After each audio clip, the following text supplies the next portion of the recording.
গতকালকে আমি একটা ভিডিও দেখে অবাক হয়ে গেছি। জামাতে ইসলামী আর ছাত্র শিবিরের এনসিপির নেতা কর্মীরা শেরপুরে বিএমপির নেতা কর্মীদের উপর হামলা করেছে।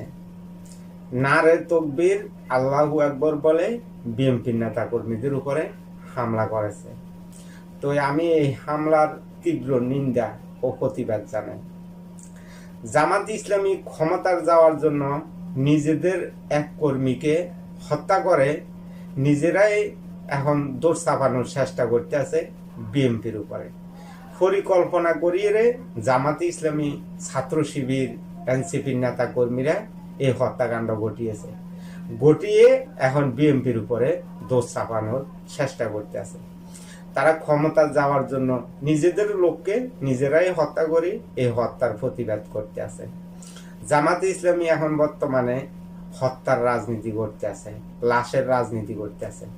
জামাতে ইসলামী, ছাত্র শিবির, এনসিপির নেতা কর্মীরা বিভিন্ন জায়গায় গিয়ে তারা গন্ডাগোল বাজিয়ে বিএমপির উপরে দোষ চাপানোর চেষ্টা করতে আছে। তো আমি এই ভিডিওটা দেখে আমি অবাক হয়ে গেছি।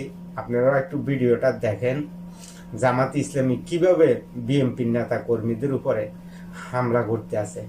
নারে তকবীর আল্লাহু আকবর স্লোগান দিয়ে বিএমপির নেতা কর্মীদের উপরে নির্যাতন, নিপীড়ন শুরু করছে। ভিডিওটা দেখলে আপনারা ক্লিয়ার হয়ে যাবেন।